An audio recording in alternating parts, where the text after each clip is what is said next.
Terima kasih pemirsa, Anda kembali bersama dengan kami di Inspirasi Sukses bersama Kausar Management. Nah, Kang Edvan, ini menarik ya, tadi Kak Adib sendiri tentunya kita sudah tahu bahwa Kak Adib sudah menjadi orang yang bahagia karena salah satu impiannya sudah sukses dia wujudkan, yaitu untuk umroh di tahun 2017 tahun kemarin. Nah, apakah kemudian sukses dulu baru bahagia atau bahagia dulu sebenarnya baru kita akan sukses? Nah, ini penonton pemirsa juga boleh menjawab nih masing-masing. Mana Pilih dulu mana? Iya, benar. Sukses dulu baru bahagia atau bahagia dulu baru sukses? Atau kita tanya ke Adib dulu nih, Kak Adib, boleh. sukses dulu baru bahagia atau bahagia dulu baru sukses? Sukses dulu baru bahagia. Sukses dulu baru bahagia. Bagaimana? Apakah Kalau saya bahagia dulu baru sukses. Waduh, ada dua jawaban berbeda ya. Oke, silakan. Iya. Kenapa? Karena orang sukses belum tentu bahagia. Banyak orang jabatan tinggi, uang banyak, istri banyak, bahkan ya, tapi tidak menjamin dirinya bahagia. Tapi kalau orang sudah bahagia, bahagia menjalankan pekerjaannya, bahagia berbisnis, menjalankan bisnisnya, bahagia berikhtiar setiap hari untuk keluarganya, saya yakin ujung-ujungnya adalah kesuksesan. Orang yang bahagia menulis, misalnya karena dia seorang penulis, dia bahagia, dia akan terus menulis hingga buku-bukunya banyak, dan ketika bukunya sudah banyak, dia adalah penulis yang sukses. Maka bukan sukses dulu baru bahagia, Mas Adib, tapi bahagia dulu baru sukses. Nah, kebanyakan orang mencari sukses dulu, akhirnya suksesnya nggak dapet, bahagianya juga nggak dapet. Ya kan? Gitu. Oke, nah tapi tadi kan kalau Kak Adib itu memaknainya sukses dulu baru bahagia ya. Apakah memang selama ini yang dijalani ini untuk mengejar kesuksesan dulu? Bagaimana pengalamannya? Iya, secara umum seperti itu ya. Menggapai kesuksesan dulu baru bahagia. Dengan begitu orang bakal bahagia setelah impiannya tercapai gitu. Kalau misalnya nggak tercapai, tidak akan bahagia. Bagaimana caranya untuk tercapai? Tadi dikasih tips oleh Kang Edvan, bahagia dulu. Bahagia Jadi dulu ujung-ujungnya bahagia dulu, baru sukses. Iya, luar biasa ya, langsung dapat pelajaran dari Kak Adib ya. Jadi apapun, intinya sebenarnya apapun yang terjadi ini harus kita syukuri sehingga kita bisa menjadi orang-orang yang bahagia begitu ya. Nah, Kang Edvan, sebenarnya bagaimana sih kemudian caranya kita menjadikan diri kita ini menjadi orang yang bahagia walaupun saat ini mungkin ada beberapa kegiatan yang tidak terlalu kita sukai sehingga kita tidak terlalu bahagia. Oke. Nah, tadi saya ingin jelaskan, tadi kan bahagia yang sifatnya fisik, kemudian emosional, dan yang ketiga ini sifatnya hikmah dan makna. Nah, jadi caranya adalah seseorang ketika dia tahu makna di balik pekerjaannya, makna di balik kehidupannya, maka dia pasti akan bahagia. Contoh, di Amerika Serikat itu ada seorang penyanyi, dia meninggal dunia, tapi meninggal dunianya tidak wajar alias bunuh diri. Ya. Bukan yang kemarin, bukan yang orang Korea, bukan ya. Bukan yang Korea ya, udah cerita yang lalu ya. Ini di Amerika Serikat. Kenapa dia meninggal dunia? Karena dia padahal dia sudah kaya, sudah sukses, kebahagiaan sudah harusnya dia dapatkan, jadi uangnya banyak, rumahnya mewah, mansion dia punya, pesawat pribadi bahkan helikopter dia punya, limusin dia punya, tapi kenapa dia malah mati bunuh diri? Ya namanya Whitney Houston. Ya, dia mati bunuh diri dengan obat-obatan terlarang. Kenapa seperti itu? Karena ternyata setelah semua itu dia dapatkan, kesuksesan nih dia dapatkan, tapi kemudian dia bingung, kok saya nggak bahagia-bahagia ya? Akhirnya dia coba obat-obatan terlarang untuk menenangkan dan membahagiakan dirinya. Yang terjadi adalah bukannya bahagia, malah meninggal dunia. Padahal saya pernah punya kisah. Jadi ketika saya pernah bawakan materi tentang Whitney Houston di dalam seminar, tiba-tiba di Bandung pada waktu itu ada seorang ibu yang menangis. Kenapa menangis? Karena ternyata itu adalah lagu pernikahan dengan suaminya. Tapi menangisnya tuh yang wow gitu.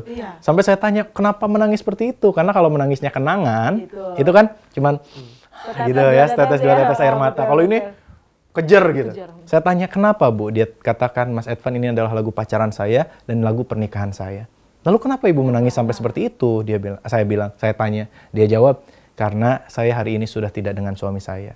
Saya dengan refleks mengatakan, semoga Allah Subhanahu wa Ta'ala memberikan tempat terbaik di sisinya. Ternyata suaminya masih hidup. Suaminya masih hidup. Ternyata suaminya masih hidup. Alias ternyata apa? Ternyata bercerai dengan suaminya. Saya tanya, lalu apa yang terjadi? Dia bilang intinya suaminya melakukan kesalahan, kemudian dia minta agar diceraikan oleh suaminya. Jadi seluruh kebaikan suaminya tiba-tiba sirna, yang terbayang hanya satu kesalahannya itu. Dia minta diceraikan. Akhirnya suaminya menceraikan. Setelah itu dia tidak pernah memaafkan suaminya sampai dia katakan baru tadi ketika saya dengar lagu I Will Always Love You-nya Whitney Houston, tiba-tiba dia ingat semua kenangan indah dengan suaminya dan baru detik itu dia memaafkan suaminya. Jadi dia baru ingat bahwa suaminya itu ternyata suami yang baik. Suami yang soleh bagi dia. Jadi kan secara psikologi kalau lagu memiliki Iya, memori, betul. ketika lagu itu terdengar maka akan Mengingatkan terbayang kembali lagi ya, kan. iya. Nah, itu juga yang dialami oleh si ibu tersebut. Dan kemudian Mas Edvan, dia katakan, Kang Edvan, baru hari ini saya ikhlas memaafkan suami saya.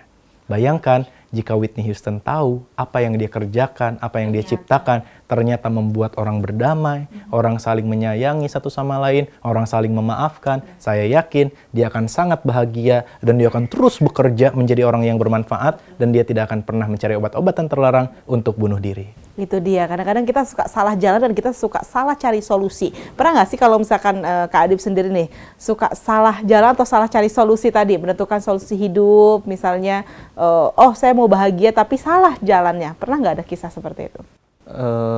Pengen bahagia tapi salah jalannya. Itu yang timbul adalah keresahan ketika kita salah jalan. Karena bahagia itu, kalau menurut kitab Al-Wafi ya, itu syarah dari kitab Hadis Arba'in adalah terhindarnya dari dosa. Dosa itu apa sih? Dosa adalah mahaka fisodrika, sesuatu yang bikin gelisah. Misalnya lagi korupsi, pasti gelisah. Habis korupsi gelisah, habis berbuat jahat pasti gelisah. Nah, itu kan sebuah cara yang salah gitu. Nah, itu adalah sesuatu yang tidak bikin bahagia. Caranya gimana? Ya beramal soleh, kebalikannya dari berbuat jahat. Caranya untuk kita bisa bahagia adalah beramal soleh. Terhindar dari perbuatan atau cara yang salah. Tapi pernah nggak kalau Kak Adib sendiri merasakan gelisah gitu sehingga oh ini saya salah nih gitu kan? Untuk mengenali sebuah kegelisahan kan tidak semudah itu ya. Artinya kalau misalnya semudah itu kita nggak akan pernah menemukan lagi ada kasus-kasus korupsi. Tapi ternyata malah makin merajalela. Artinya itu adalah satu hal yang tidak bisa dirasakan secara langsung ataupun begitu mudahnya. Dalam pengalaman saya pribadi maksudnya. Dalam pengalaman saya pribadi ya pernah tentunya untuk merasakan gelisah. Ini ada apa nih salah ya? Langsung introspeksi diri gitu. Apa yang salah ya, caranya kok bisa nggak sesuai dengan kenyataan? Apa saya ingin menjadi perwira polisi atau TNI misalnya. Terus nggak bisa, apa yang salah ya? Oh berarti harus diperbaiki. Dulu cita-citanya mau jadi polisi kan? Iya. Oh, saat itu mau jadi polisi dan kemudian merasa gelisah sebenarnya. Iya. Oke, sampai akhirnya sekarang apa yang dilakukan? Sekarang akhirnya saya menjadi aktivis trainer muda Indonesia di Kautsar Manajemen. Masya Allah. Ya mungkin ini udah tidak menemukan kegelisahan lagi setelah bergabung dengan Kautsar Manajemen. Tahu Manajemen. hikmahnya di balik dari kegelisahan itu. Awalnya pasti merasa gelisah, khawatir, sedih begitu, tidak mendapatkan tentang masa depan ya. Masa depan begitu ya, menjadi seorang perwira, menjadi seorang polisi seperti itu, tapi ternyata ada hikmahnya di balik itu. Iya. Luar biasa sekali. Nah, Kang Edvan ini bicara lagi tadi tentang hidup itu harus bahagia begitu ya. Berarti sebenarnya adalah kebahagiaan itu diri kita sendiri yang mengatur ya, Kang Edvan. Ya betul, karena bahagia itu adalah pilihan. Seperti tadi Whitney Houston, seharusnya dia menjadi orang yang paling bahagia karena dia bisa mendamaikan jutaan orang di dunia yang mendengarkan lagu-lagunya. Ya, termasuk juga ada kisah Robin Williams. Dia adalah seorang pelawak yang membuat banyak orang tertawa, tapi dia matinya bunuh diri juga. Mati bunuh diri, gantung diri. Robin Williams itu Jumanji, Flubber ya kan. Tapi bunuh dirinya nggak live di Facebook ya. Ada juga yang live di Facebook ya. Dia mati bunuh diri, padahal pekerjaannya apa? Bikin orang ketawa. Sampai akhirnya saya bingung kenapa fenomena ini terjadi. Saya coba cari penelitiannya hingga kemudian ada beberapa dokter di Eropa sana. Jadi banyak pasien yang sudah terkena kanker stadium akhir, bahkan dikatakan ada yang 2 bulan lagi, 3 bulan lagi masa hidupnya. Dan kemudian dikumpulkan oleh si dokter tersebut di sebuah ruangan, kemudian diajak menonton film-filmnya Robin Williams. Salah satunya Jumanji. Apa yang terjadi? Si anak itu, yang namanya orang sehat, biasanya cita-citanya banyak, betul? Orang sakit cita-citanya satu, sembuh. Nah, yang sembuh itu saja sudah tidak mereka miliki, karena sudah hitungan bulan umurnya.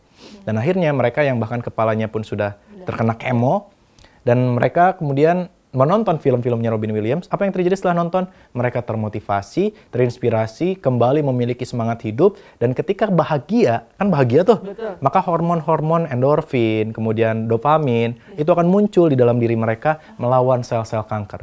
Akhirnya apa? Sebagian di antara mereka masih hidup, ya, akhirnya melanjutkan hidup sehat, Ya. Lebih Kemudian- dari durasi yang tadi Ya. sudah disampaikan. bahkan hidup ya?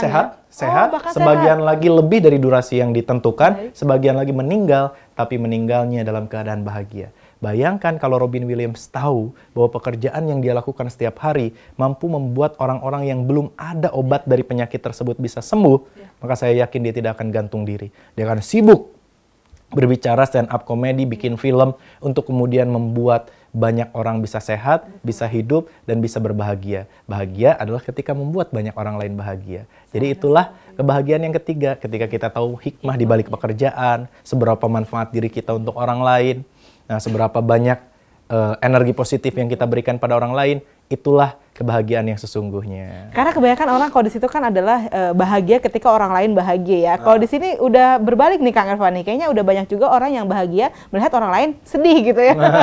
Ini fenomena baru sepertinya di dunia ini Iya, iya. sepertinya. Jadi ada orang semakin sedih, dia semakin bahagia. Itu bukan kebahagiaan sejati ya.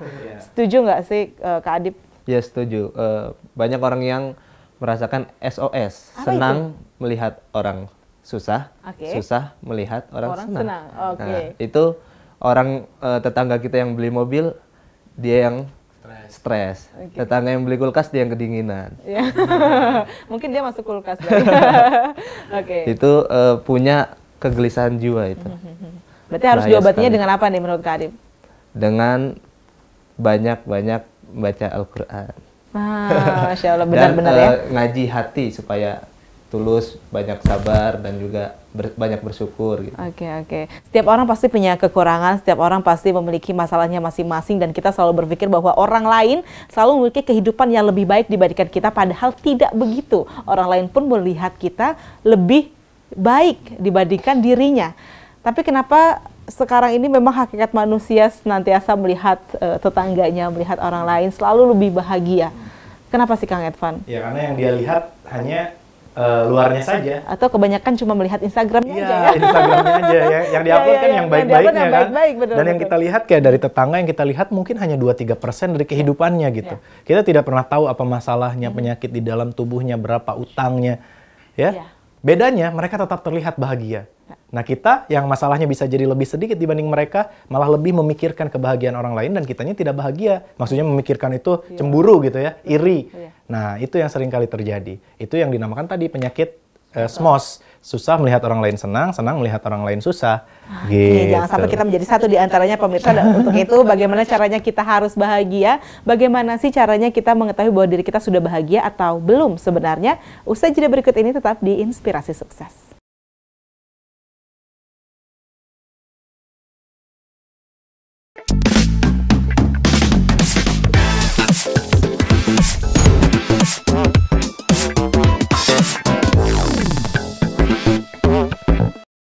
Marketing, spiritual, culture building, MC, outbound, dan storytelling.